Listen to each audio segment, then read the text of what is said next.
हमारे लिए अत्यंत गर्व का विषय है कि जयपुर आर्मी डे परेड का साक्षी बनने जा रहा है। पहली बार ये सैन्य परेड सैन्य छावनी की सीमाओं से बाहर जयपुर में आम नागरिकों के बीच आयोजित की जा रही है। पिछले एक दशक में भारत की सशस्त्र सेनाओं का आधुनिकीकरण अभूतपूर्व गति से बढ़ा है।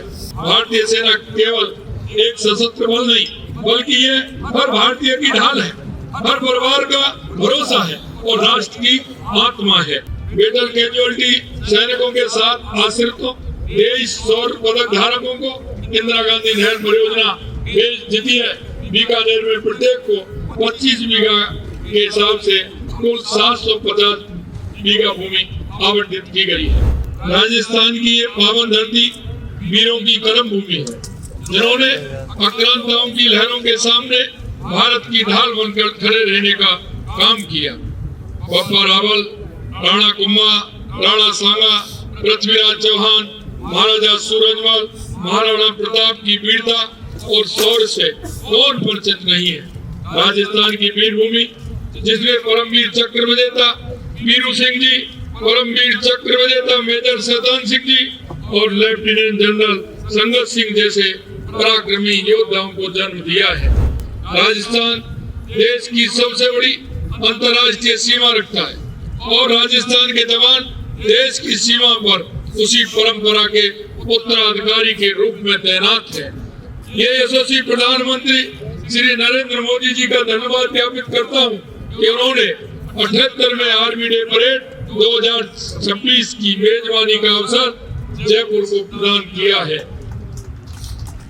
हमारे लिए अत्यंत गर्व का विषय है कि जयपुर आर्मी डे परेड का साक्षी बनने जा रहा है।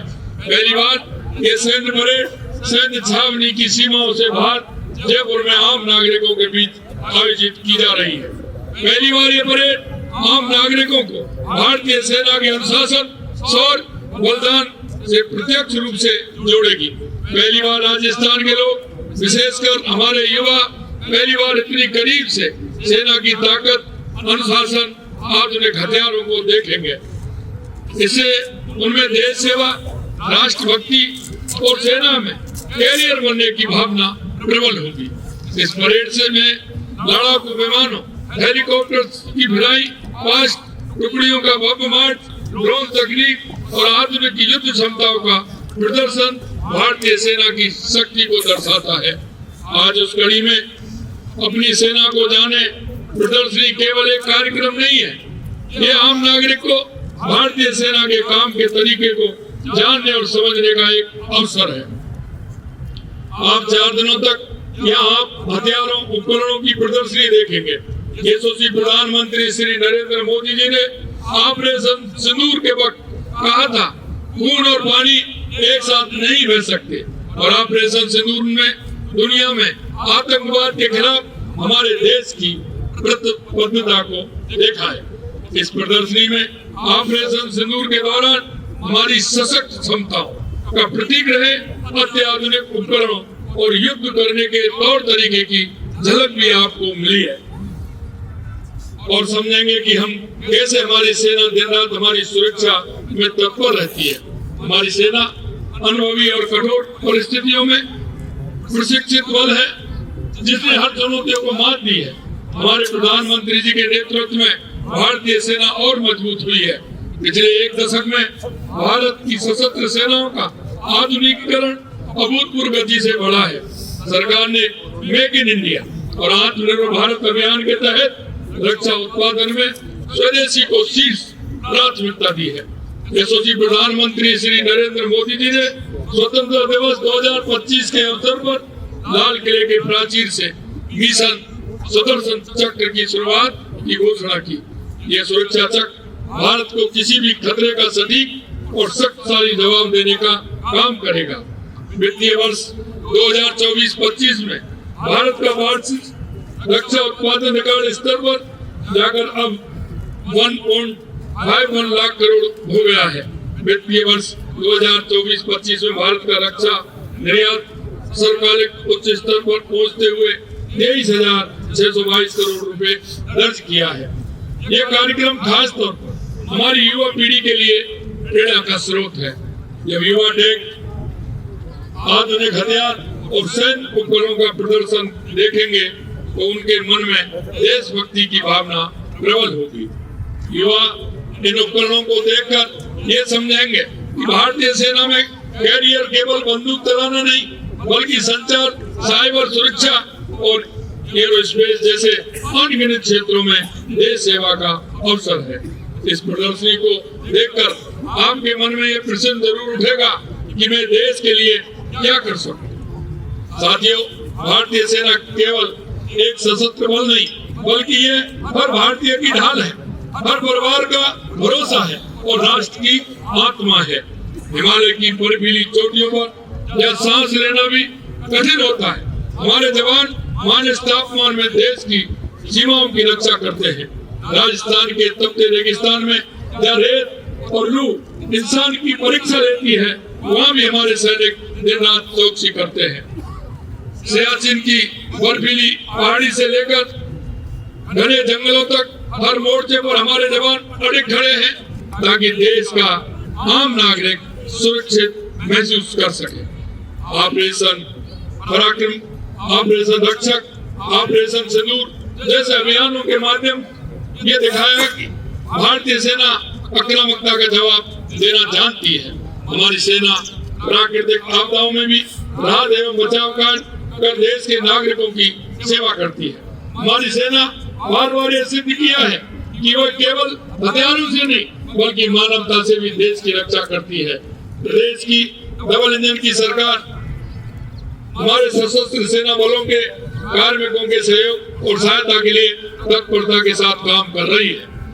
द्वितीय विश्व युद्ध में भाग लेने वाले नॉन पेंशनर पूर्व सैनिकों एवं विधवा पत्नियों की पेंशन 10,000 रुपए से बढ़ा करके हमने 15,000 रुपए किया है। इसे राज्य के 976 पूर्व सैनिकों विधवा पत्नियां लाभान्वित हुई हैं। विभिन्न युद्ध एवं रक्षा ऑपरेशनों में वीर गति प्राप्त सैनिकों के सम्मान में 43 विद्यालयों का नामकरण किया गया है। मेडल कैजुअलिटी सैनिकों के साथ आश्रितों 23 सौर पदक धारकों को इंदिरा गांधी नहर परियोजना भेज जीती है। बीकानेर में प्रत्येक को 25 बीघा के हिसाब से कुल 750 बीघा भूमि आवंटित की गई है। पुलवामा हमले में वीर गति प्राप्त केंद्रीय रिजर्व पुलिस बल के 5 कार्मिकों की आश्रित वीरांगनाओं को अंतर्राष्ट्रीय महिला दिवस पर निवास भी दिए गए हैं। पूर्व सैनिक एवं उनके आश्रितों के पंजीकरण से लेकर के राज्य सरकार द्वारा प्रदान की जाने वाली विभिन्न सुविधाएं हेतु नया वेब पोर्टल तैयार किया गया है। भूतपूर्व सैनिकों, आश्रितों, वीरांगनाओं के पेंशन संबंधी विसंगतियों के निवारण हेतु जिला स्तर पर 418 कैंपों का आयोजन कर 1228 प्रकरणों का निस्तारण किया गया है। राज्य के विभिन्न विभागों में संविदा और नियोजित भूतपूर्व सैनिकों के मानदेय में वर्ष 2024 एवं वर्ष 2025 में 10% की वृद्धि की गई है।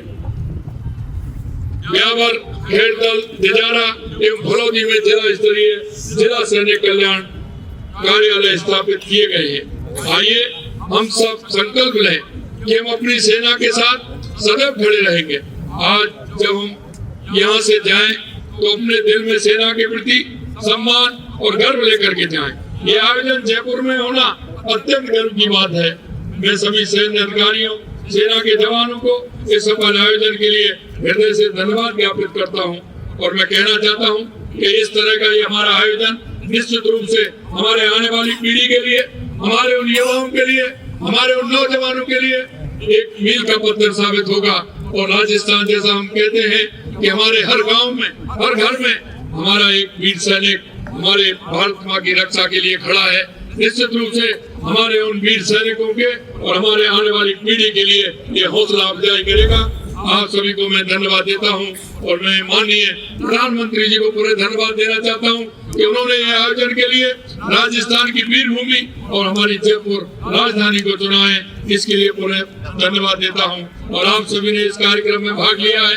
आपसे कहना चाहता हूं, आज से लगातार ये हमारे कार्यक्रम होंगे। राजस्थान के हर नागरिक का कर्तव्य है इन कार्यक्रमों में आकर के इन कार्यक्रमों से सीख ले। हमारे आने वाली युवा पीढ़ी को इस कार्यक्रम के माध्यम से देश के प्रति हौसला और देश के राष्ट्र के प्रति प्रेम निश्चित रूप से वो उसको जानेगा और इस कार्यक्रम के माध्यम से वो राष्ट्र के प्रति समर्पित होकर के काम करेगा। इस आशा और विश्वास के साथ बहुत बहुत धन्यवाद। आप सभी यहाँ पधारे, आपके लिए धन्यवाद, बहुत बहुत धन्यवाद। जय हिंद, जय भारत, जय राजस्थान।